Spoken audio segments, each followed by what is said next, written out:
I've noticed it lets folks in waves, so we'll give it a minute. Ah, okay.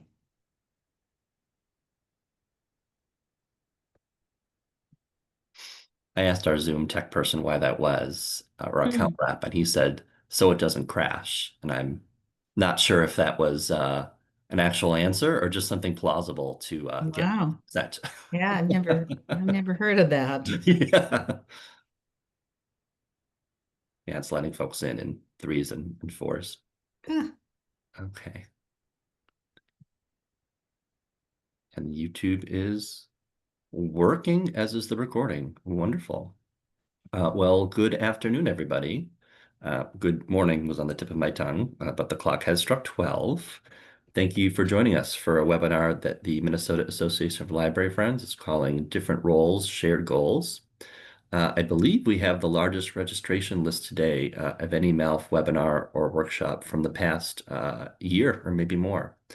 And I think we can deduce why that is with some confidence. And explaining that to you, I'll also try to succinctly introduce myself and tee up the topics at hand for our featured speaker, kind of a three-in-one, as it were. So my name is David Katz, and I am Assistant Director of Programs and Services for a group called Library Strategies Consulting Group, which is part of the Friends of the St. Paul Public Library. And as some of you already know, Library Strategies has been close collaborators with MALF for many years. Our offices are actually co-housed together, for one thing. And one of my duties with MALF as part-time support staff is to monitor the phone line and the email inbox, addressing things directly where I can, or just as likely forwarding along to MALF's board where I cannot. As you'd imagine, we see some common themes when friends reach out. One theme, if I may generalize, concerns, to use the most diplomatic terms I can muster here, friction or maybe some specific impasse between, on the one hand, a well-intentioned friends group or library foundation board, and on the other, their library's governing boards or senior staff. So in their details, those stories could vary quite a bit. But on the other hand, we can't help but spot some pretty major commonalities concerning the issues at the heart of those stories that will come in over phone and over email. Generally speaking, there seems to be a fair amount of confusion out there about the proper roles, the responsibilities of each party, and how they need to and should interact with one another. I say need to because in some cases the roles are spelled out in state statute or elsewhere, but we also say should because in other cases there is no real legal basis, but there are some general norms and best practices that can certainly add clarity. So this webinar today is an outgrowth of MALF's programming committee's attempt to capture as many of those generalizable principles as possible into a webinar package for you all and anyone else watching later so that Friends Leadership, Library Foundations, and library governing boards can all understand their different roles towards, as it says in the name, our shared goals here. Here to help us is Sharon Griggins, for whom it actually is still morning, as she is joining us from Washington State, Pacific time. And Sharon is among my consulting colleagues here at Library Strategies. Prior to pivoting to full-time consultant work, Griggins gained a national reputation as first Director of Communications and Development, if I have that title right, and then Chief Strategy Officer for the renowned Seattle Public Library Foundation. And more recently, she has served as a coach and an interventionist for library systems, friends groups, and foundations spanning from Oregon to Pennsylvania, and of course, many points in between. But before I pass it off to Sharon, let me say a Mhm. few words about questions so that she doesn't have to. You all are welcome to drop your questions into Zoom chat at any time whenever they occur to you. If you're watching on YouTube, you can slip those into the comments. I'll be seeing them there as well. We have tried to budget a decent amount of time for Q&A, and so we'll return to those at the end. I'll pop in again at that time to serve as mouthpiece for those questions. And if we can, also pepper in questions we received ahead of time as part of webinar registration. There were a fair few of those. But please note that we're aiming to keep the content today general enough to be applicable to a wide range of libraries and support organizations in Minnesota. We won't have ability to weigh in with specific advice for specific situations, if that makes sense, nor really have the time to understand all the key details needed to fully understand the pinch point that drives your specific question in any case. So we'll keep it general. And that felt like a lot of ado, but without further ado, I'm excited to turn the floor over to Sharon. Great. Great. Thank you, David. And hello, everyone in Minnesota. I spent some time myself in Minneapolis a long time ago and love your state and love your city. You don't miss places until you leave, and I do kind of miss my time in the Midwest. But it's been really a great pleasure to work with Library Strategies for the past, wow, it's been 8 years. Time flies. And, in that time, I have had the pleasure of working with libraries, big, small, in between. And it's really great to have added that national look at libraries and how they're supported and the groups that work with them to the specific experience that I had working with the Seattle Public Library Foundation. So it's been really fun, and I really enjoy so much working with libraries all over the country. And it's interesting that big, small, medium size, a lot of the things are the same. And especially today, we are really faced with this question of how best to support our libraries. And the way I like to look at it is kind of like the three-legged stool, where if I had been better at graphics, I would have put library on the top of the stool. And then the three legs that support it are the library boards, foundations, and friends groups. So it kind of is a good reminder at, the top of the pile, what everybody is working to support is the library. And I think that is really a really key thing. And if I can leave you with one thing today, it is to remember that you're there to support the library. You're also there to run a good organization, but the purpose of that organization is to support the library. So I'm going to just go through some of the things about who's involved with this three-legged stool.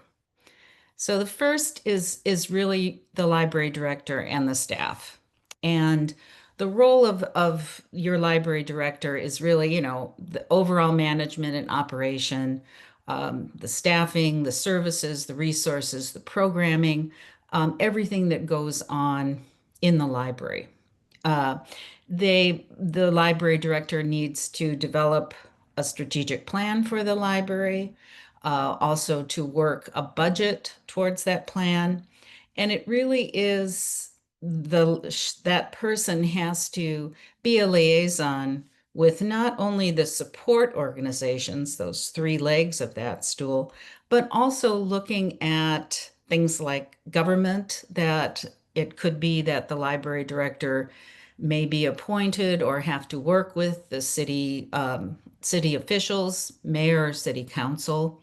And it also has to be, this library director has to be accountable towards the community at large. And that's a tough one, especially in these days when we have things like talking about book banning and uh, programming that may or may not, that may seem to people to be kind of out there.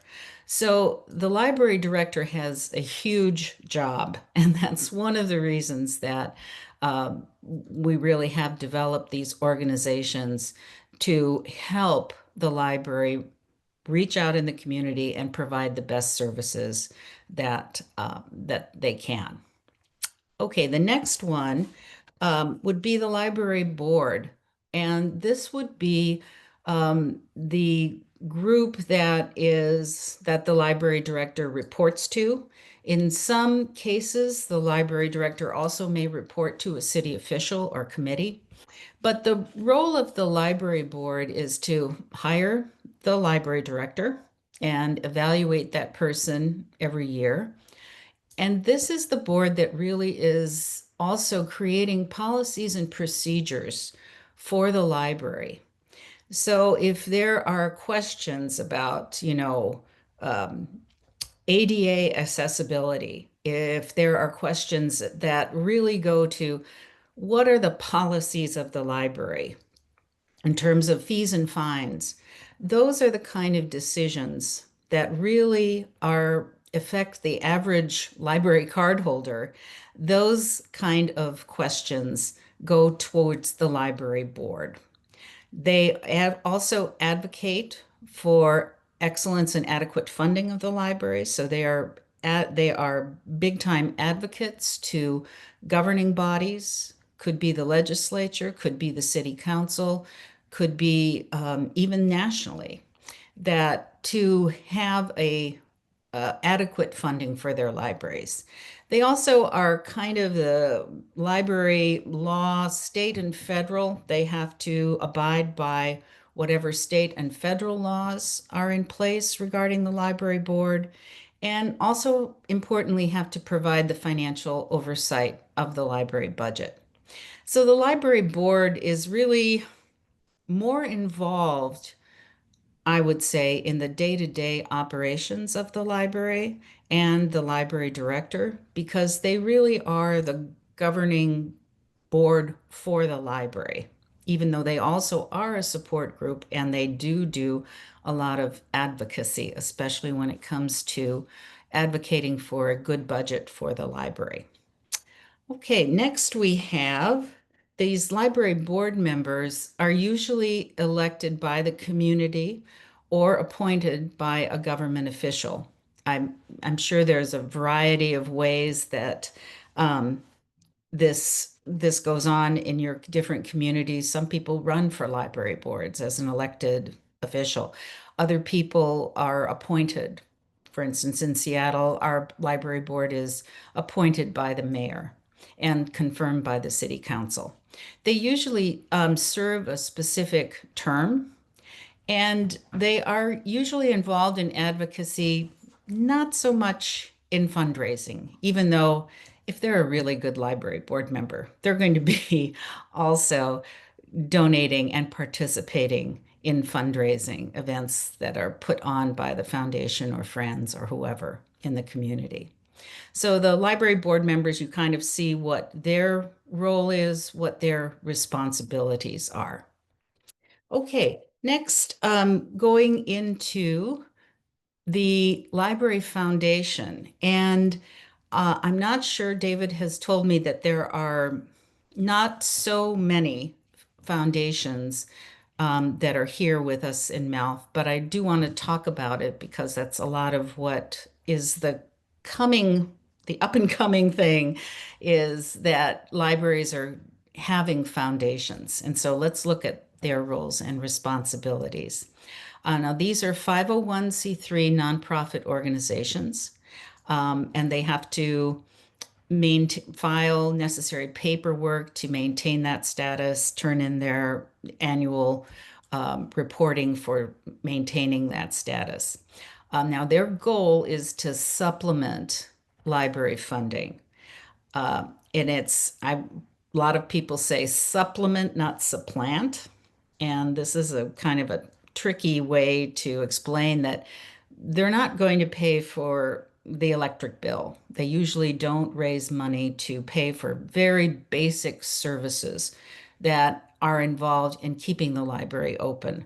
That could be maintaining a basic collection, paying the staff, paying the electric bill, whatever. So that most of the foundations that we see and we work with, their goal is to do fund added things, programming, special collections, things that are not part of the basic operations of operating a library.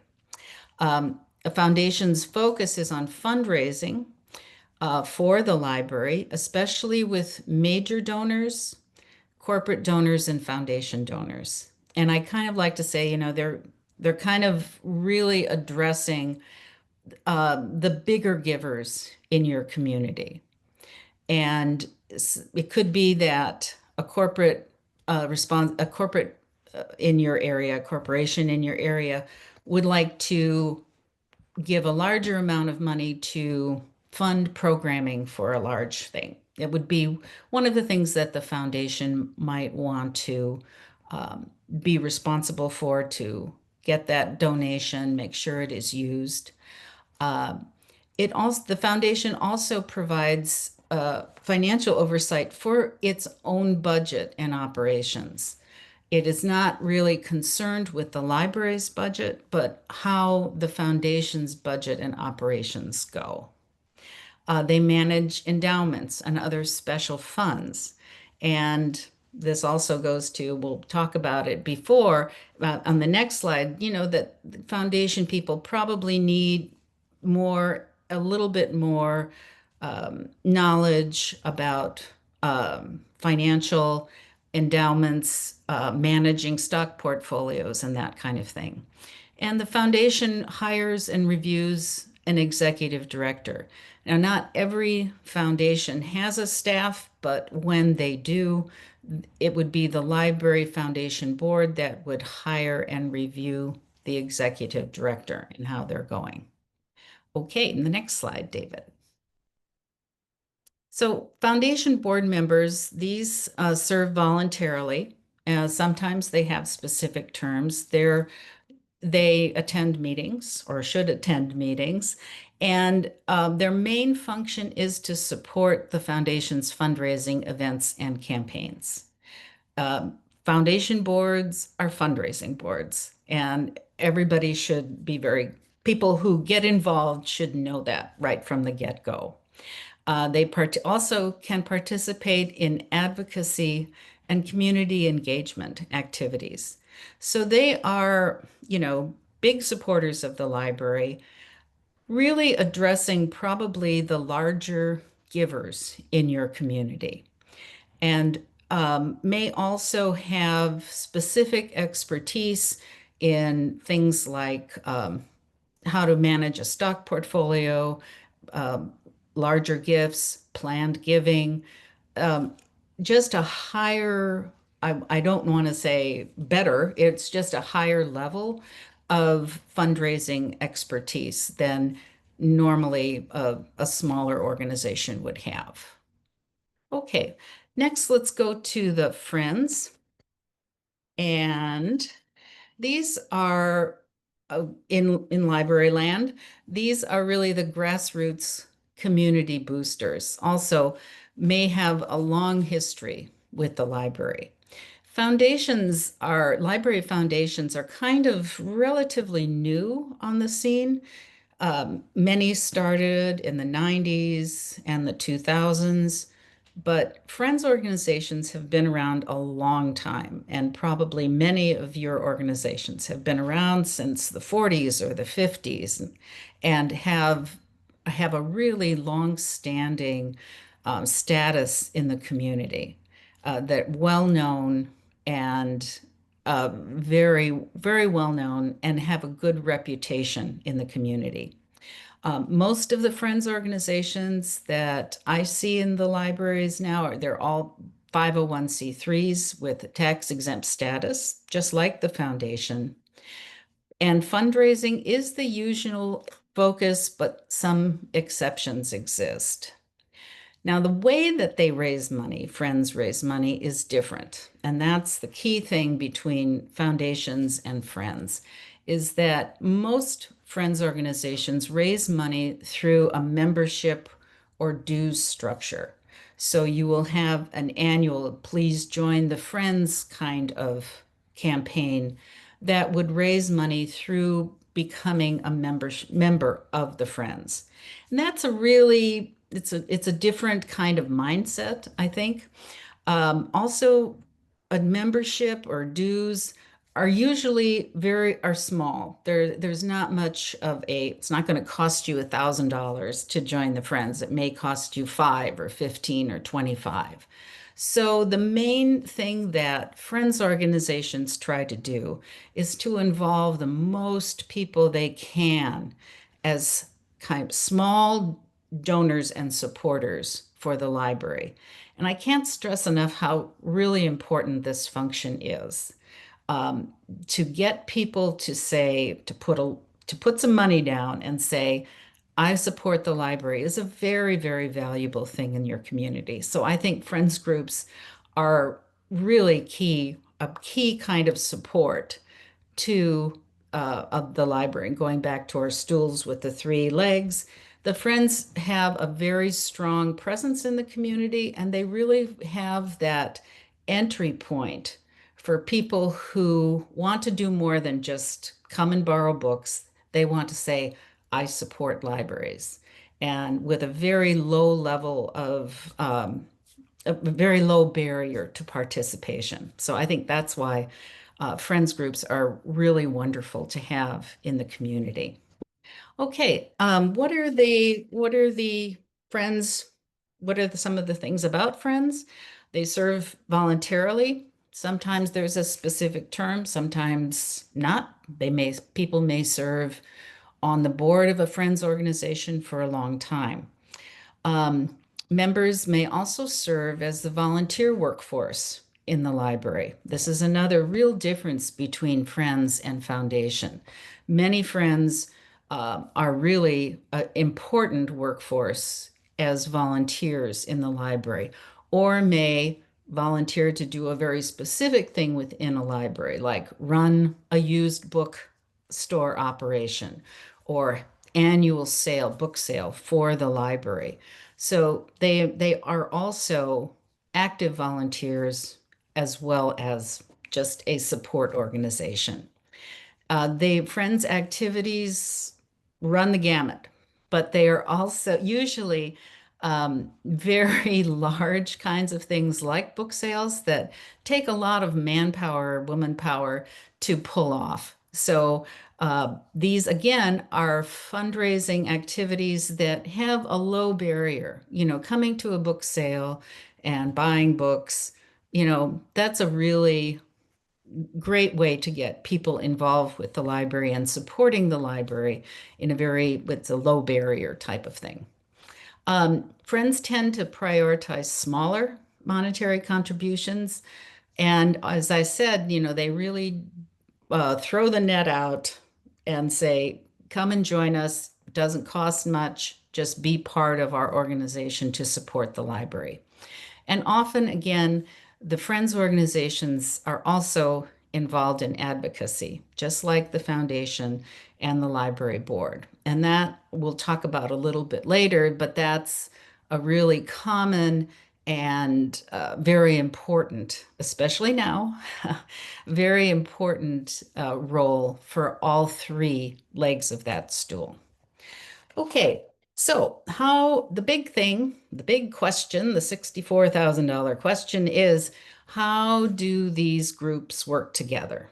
And, you know, in your community, you may have one or two of these groups or all 3 of these groups.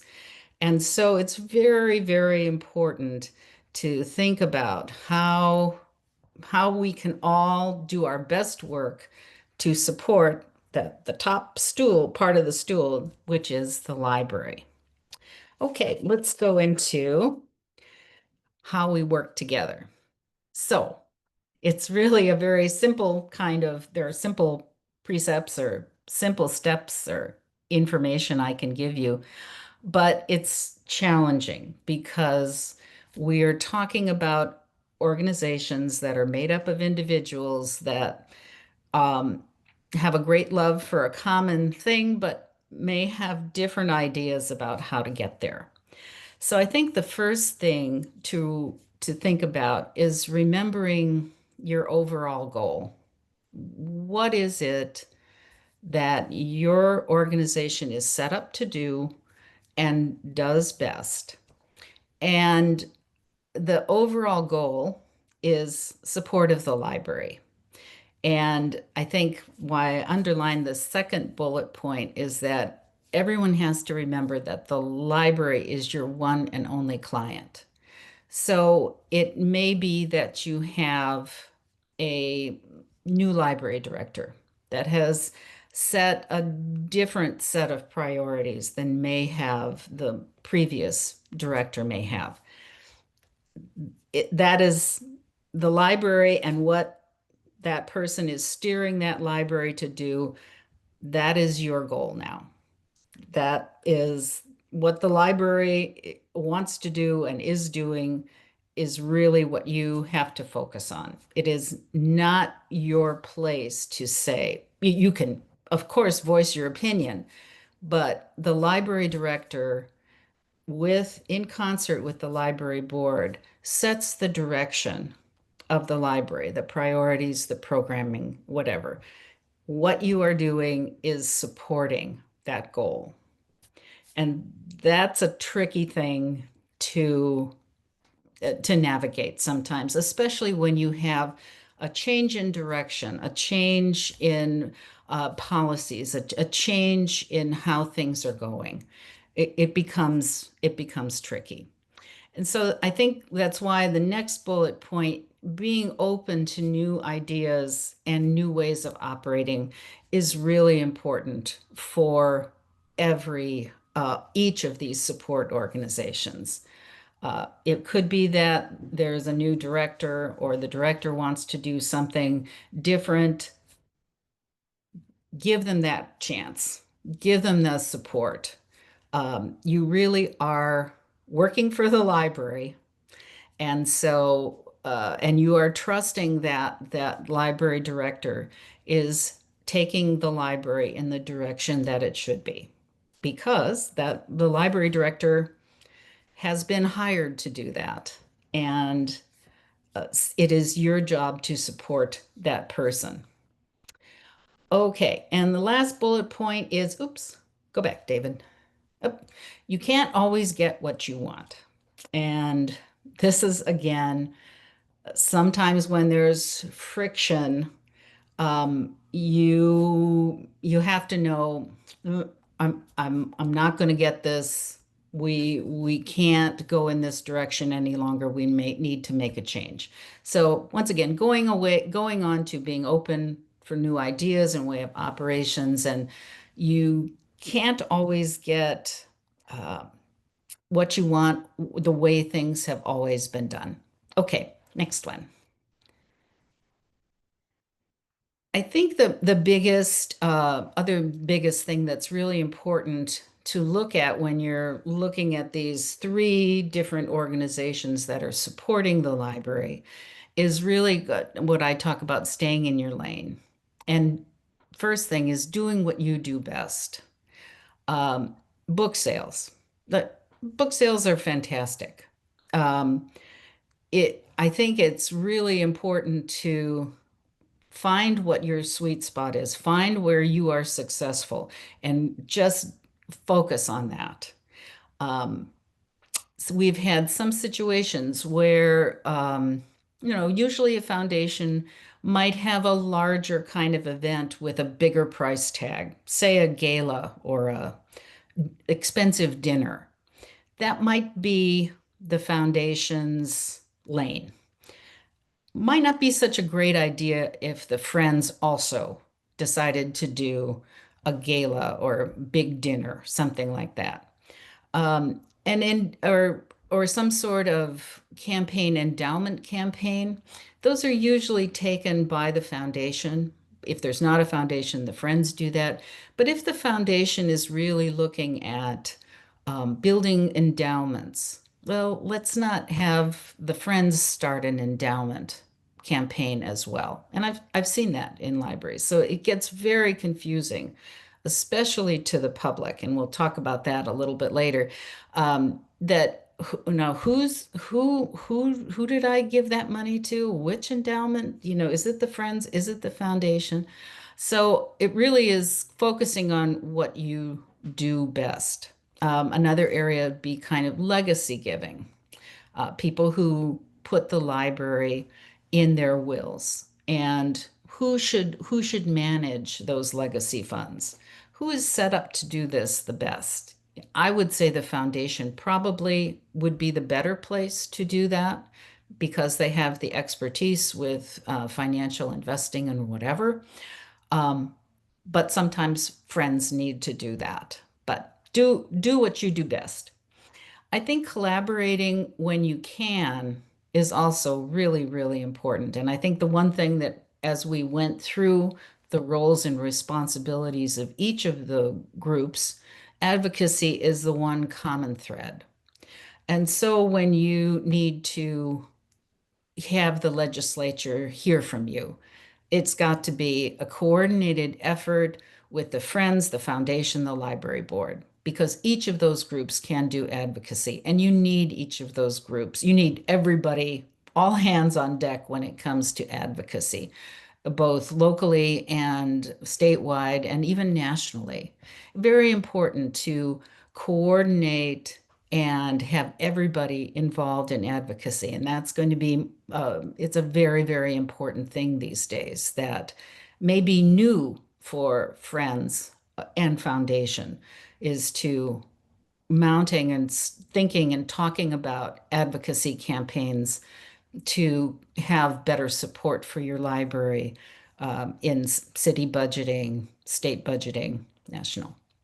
And so when we're talking about staying in your lane, one of the biggest things is now people are doing, we're calling an MOU, which is a memorandum of understanding to spell out areas of responsibility.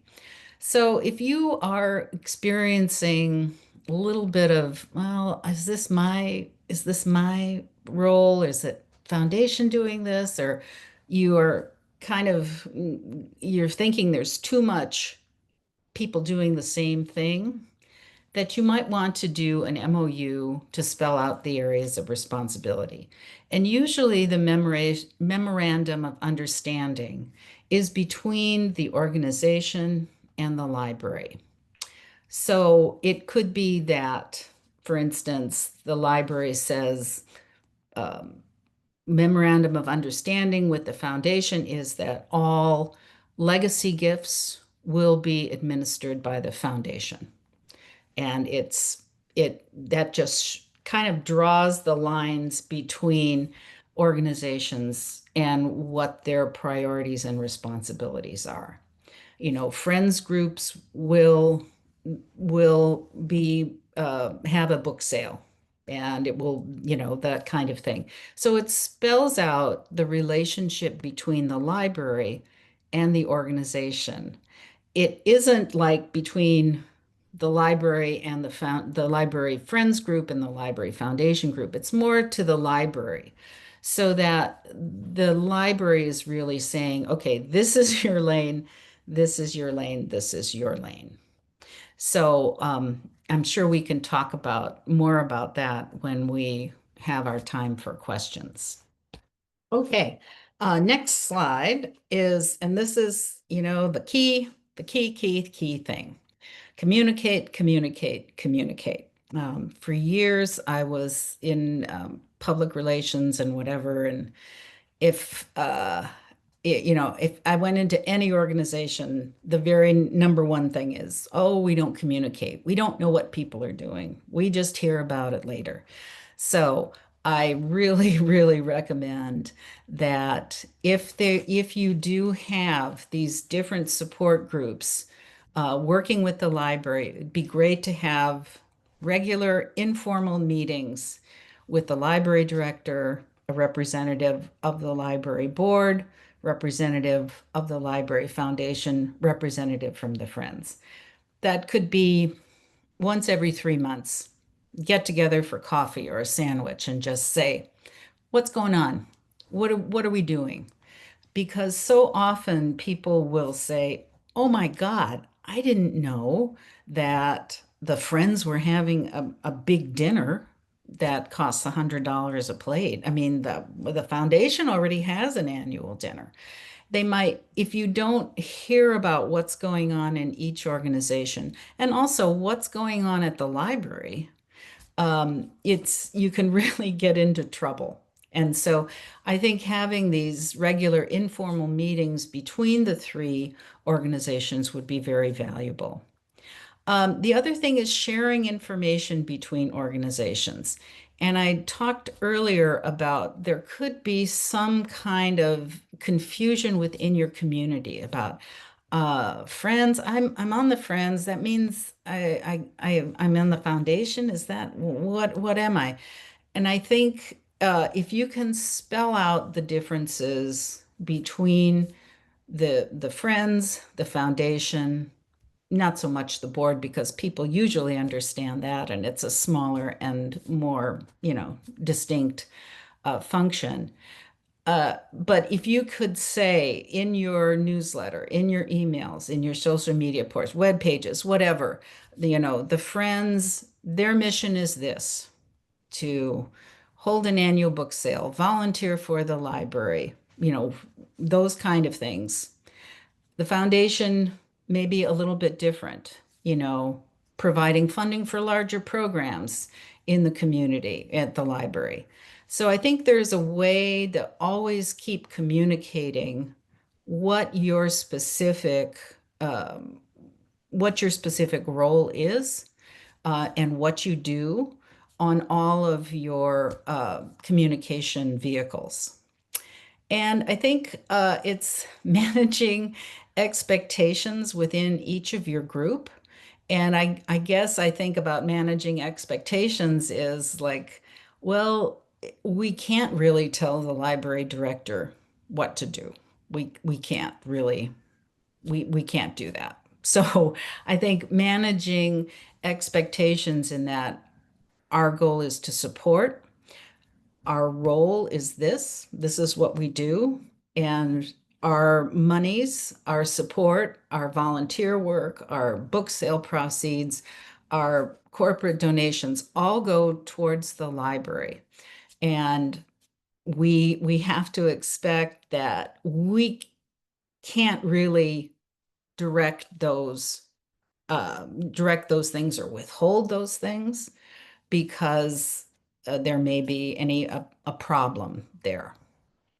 Okay, so let's go to the next slide, David. So some other things to consider that will really help, besides like maybe doing an MOU if you're experiencing some problems of overlap between board, foundation, friends.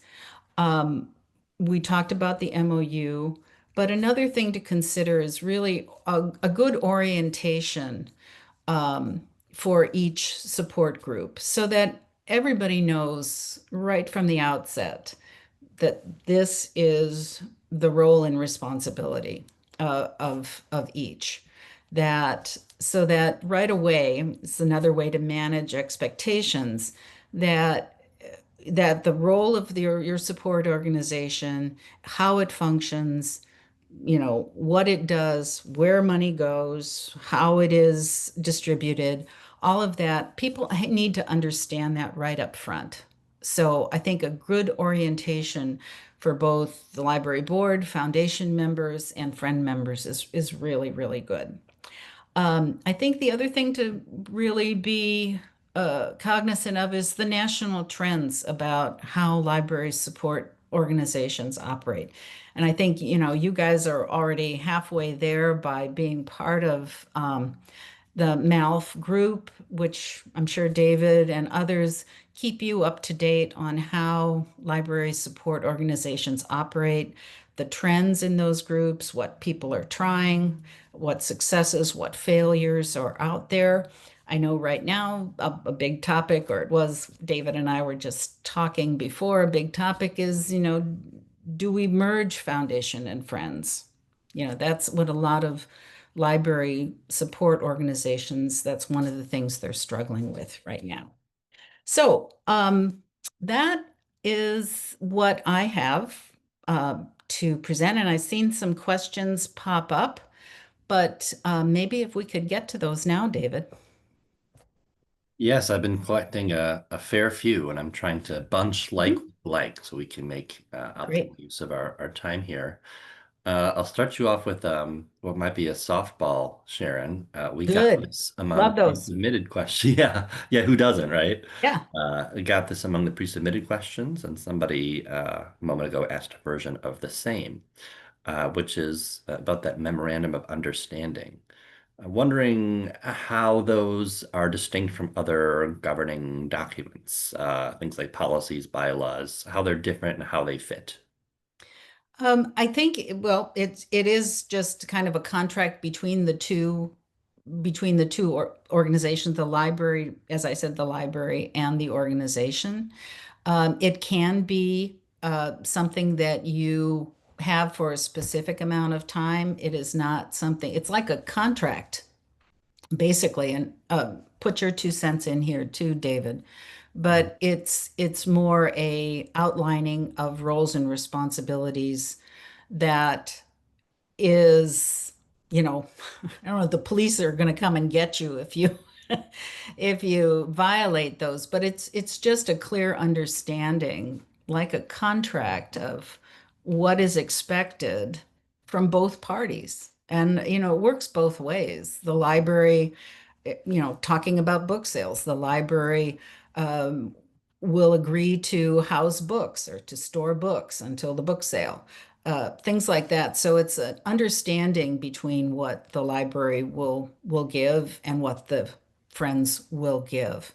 And I really don't know if you can write it for a number of years or you can keep it just as a document that is permanent. I'm not sure, David. What do you normally see? Well, I'd co-sign what you said that the operative point is really the two-way nature of it. Hmm. If you're a friends group, you have your bylaws. You are the only party reflected in and beholden to your own bylaws because you are presumably an independent nonprofit and from a governance standpoint, separate from your library, whereas a MOU is bilateral.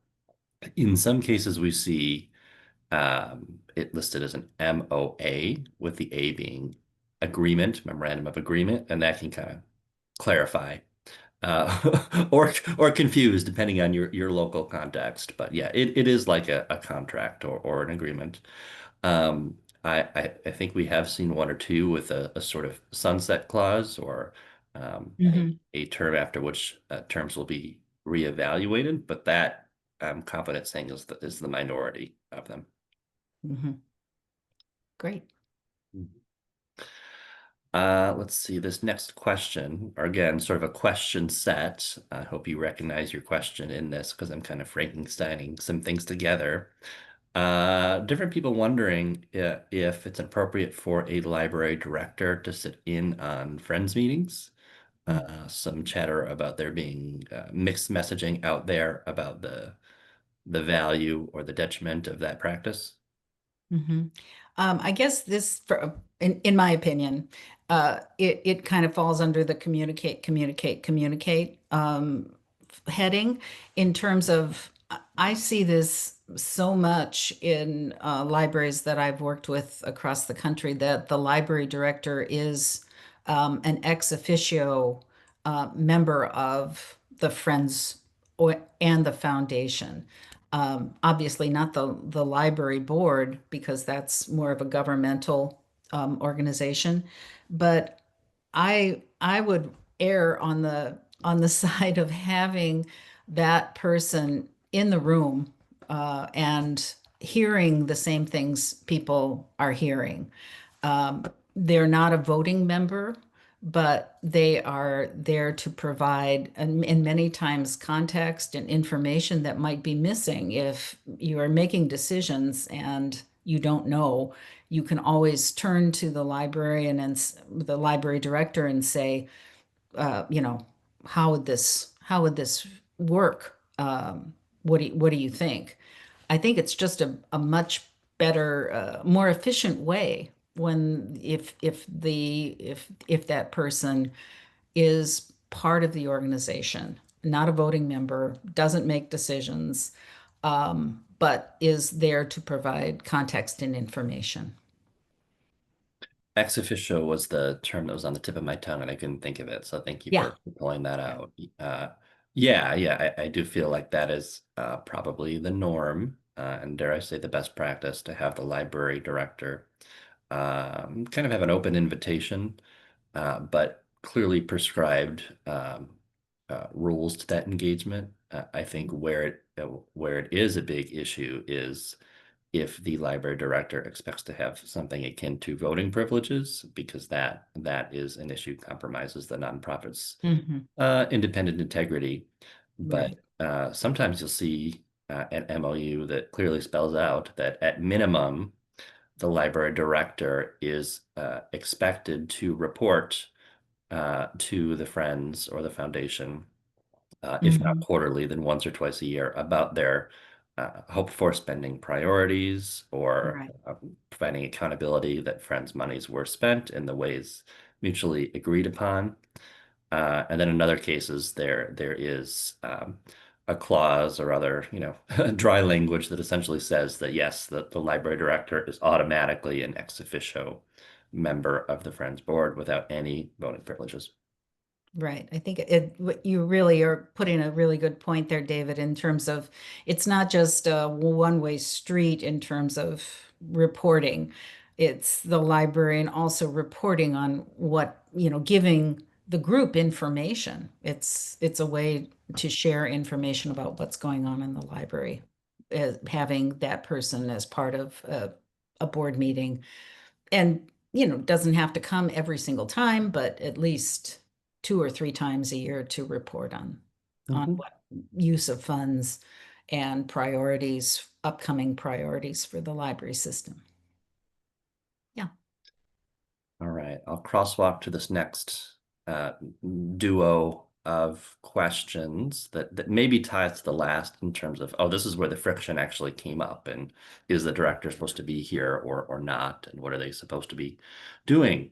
And this person, I'll just read this one verbatim. What do you Sure. do in a scenario where a new library director, although I suppose it could be any library director, expects more revenue from the Friends than the group is willing or even equipped to raise? Mhm. Mhm. Okay, well, this is reality check time. And I think that person really has to, I think, be educated, especially if it's a new person coming in.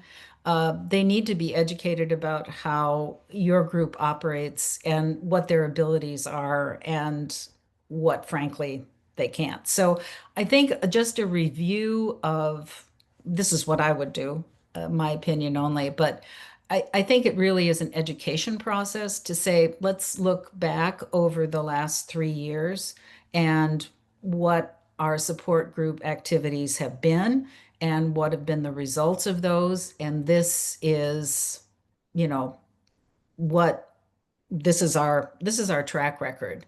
And certainly we can try things to expand on that. But I think just the understanding of what has taken place and what are the efforts that have been done, I think the library director needs to take a look at and realize. And also maybe plotting out some things that, if the director said, well, we should try this, or if this person, new director, has some ideas about how more revenue could be um, generated, then that's great to listen to that and to think about it and to um, put it in the to discuss. But I don't know that, just because a library director has expectations, that person can also expect to have those expectations realized, especially if that person is new in your community. I think the great thing about Friends and Foundation is that and the board is that they have their fingers on the pulse in your community. They know, you guys know what's out there as far as support and what the temperature is in your community around the library. And I think, that's something very valuable to share with a new director. And that director should be coming in with kind of an open mind to say, okay, let's take a look at this community and help me understand what is possible here. And also, and then on the flip side, that person can come in with some new ideas that you haven't tried, and you have to evaluate those as well to say, well, maybe we should try to do XYZ to raise more support for the library. So I think being open on either side is, good thing. Thank you. Mhm. We have a question from Angela, and I think somebody else asked a version of it as well about another topic you and I were chit-chatting about, Sharon, before we started, Mhm. which is uh, mergers, or maybe I'll say mergers plus. Basically wondering what the advantages of, say you're in a community, serving a library, lucky enough to have a Friends and a Foundation. What are the advantages of mergers? Or, and I can repeat this part two of the question in a minute again, if you like, Sharon, but Mhm. are there advantages to a friends group, sort of, to use Angela's term, evolving into a foundation? Uh, Mhm. yeah. Yeah. Well, yeah, we have talked about this, and I've done many merger workshops, and there are pros and cons of each. And I think the major thing that I don't know if people here are experiencing this, but it's tough to get people to volunteer, step up into leadership positions, and usually talk about mergers and whatever starts when people are having trouble, having generating new leaders for their organizations. The same people have been doing it and they're kind of tired and they'd like to get off, but we can't find anybody else. And so I think one big impetus for merging is consolidation of leadership roles for a support organization. And then you can still have your things.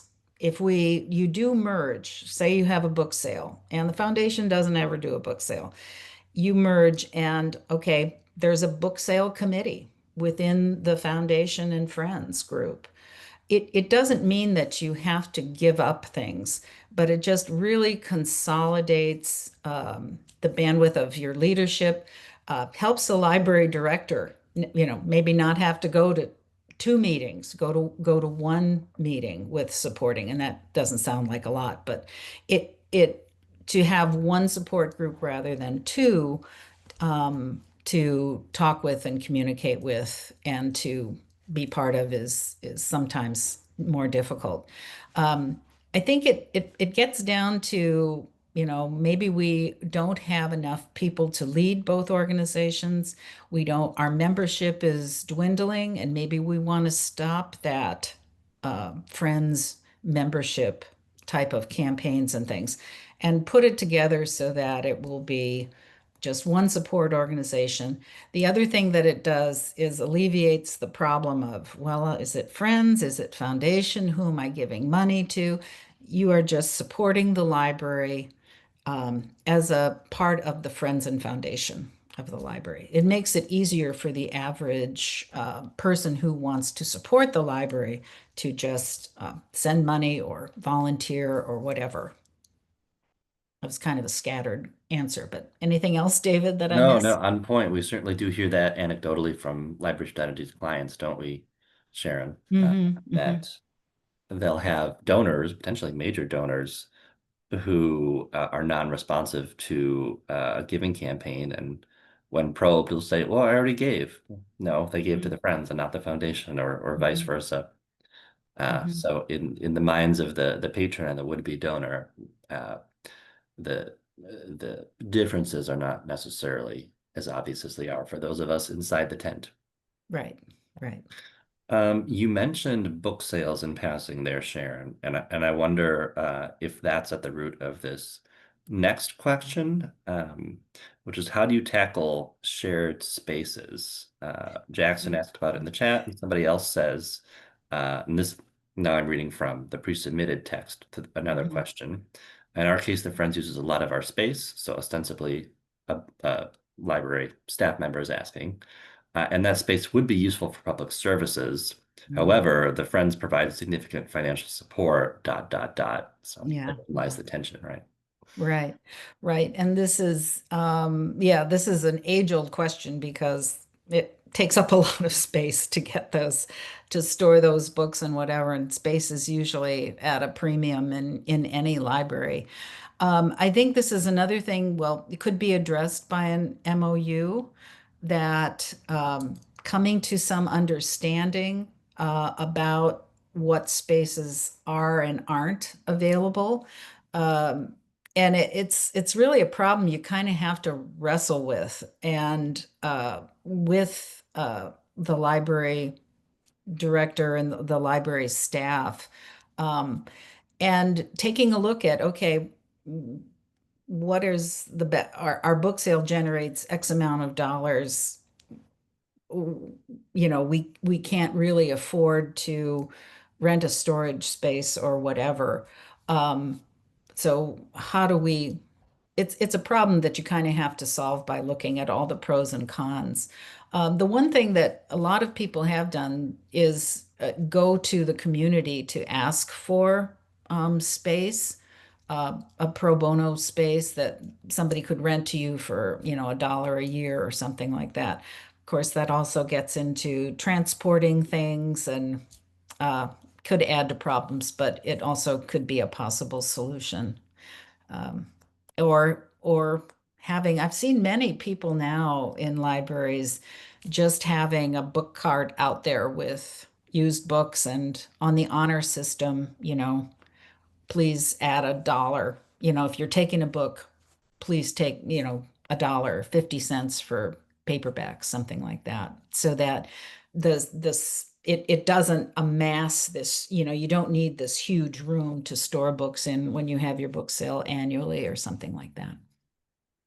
We certainly have some case studies here in Minnesota where maybe a library is under construction or Mhm. it's an ongoing challenge because space is always at a premium, but the Friends will find a shed or sublet a rental unit and find short to medium term solutions to what to Mhm. do with their inventory. Yeah, because Yeah. It's it's hard because that involves transportation sometimes, but you know, who mm, who puts the books there, and that right, kind of thing. right. A lot of man hours and manpower required for Hmm. sure. Hmm.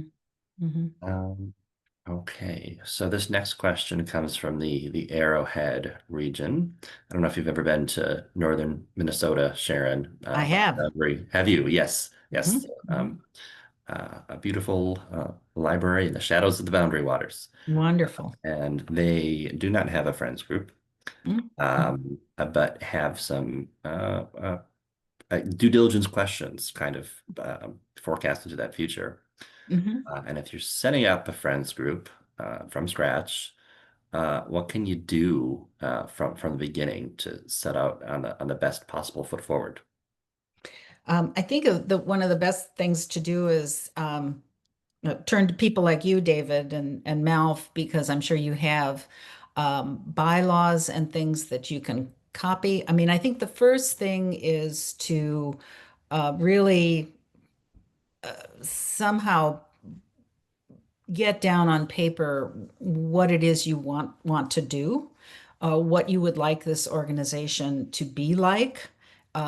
Would it be something that would involve dues or membership fees? What is the purpose of that? And I think this would be a really great thing to start with a brainstorming session with the library director and some uh, either key staff or key people in the community to just do a brainstorming session about, well, let's look at what is possible, what do we want to do, what can we do, what would be the use of funds, and I think there are many case studies of how friends operate. I'm sure, David, you would have a treasure trove of information about setting up a group, getting the bylaws, and maybe you start with, right off the bat with kind of an MOU. But I think you really have to think about, you know, what is possible in your community and what the library needs and wants. I mean, once again, the library is your one and only client. So really focusing on the needs and how that could be achieved is really important. Yes, to your point, MALF does have a small library of, sample policies, Mhm. MOUs, and so forth. One doesn't need to reinvent the wheel, nor Right, the task right. that lends itself to that. Some Hmm. of those might be publicly discoverable on MALF's website. If you listening have a need for a sample document and you're not seeing it, you can get in touch with us.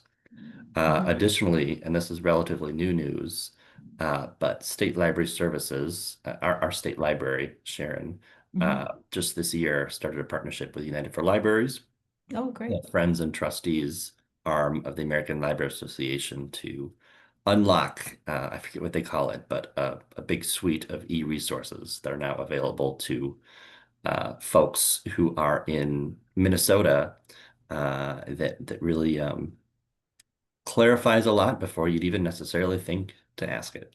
Hmm. So we have that at least for the next fiscal year, for which I'm greatly appreciative of. Also appreciative for you, Sharon. That was our time.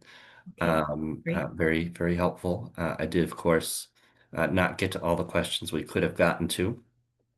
Some of them were specific to a point where if you asked a question that was, very unique to your situation and or time sensitive, trying to capture it can circle back to you afterwards or vice versa. Before we go, at the behest of our programming committee, just a few quick end notes for us before we log off. First, this Friday, July 25th, so just 2 days from now, hard to believe, is the entry deadline for Stand Up for Standout Friends. Were you wanting to nominate someone into the 2025 cohort of exemplary library volunteers? Uh, Mhm. I got a ping saying we got at least one just in the time we've been on this Zoom chat. And perks of that, really intended as an inclusive honor, include a prize package and mandated certificate from MALF, inclusion in a special video tribute, and shout out by this fall's Saturday Splash author MC. And as in years past, every member group is invited to put forward one of their own. You can find full details and, of course, the application form at mnlibraryfriends.org. And second and last, registration for Saturday Splash is now open.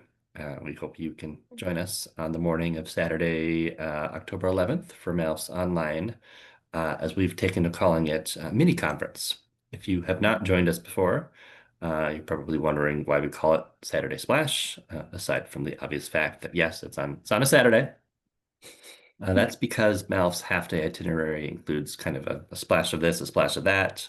But Yeah. the connecting thread is that every program module will celebrate friends' work or offer valuable learning opportunities to further that work. If you subscribe to MALF's e-news, you have already seen that we just announced our keynote speaker and MC, Minnesota writer Carrie J. Griffith. Over the last year alone, Carrie says has visited more than 50 public libraries and presented at most of them. So not surprising, he has a lot to say about Minnesota's libraries and the staff and the volunteers who make them what they are. Mhm. You can find out more and already register for Saturday Splash at our website or by following what's on the screen. So gratitude again to you, Sharon, and to all of you Oh, it's for really fun. joining us. Yeah, Great. follow up, Anytime. on behalf of MALF with those follow-up goodies. I hope Mhm. you all have a great rest of your week. Thanks, Sharon. Thank you. Bye.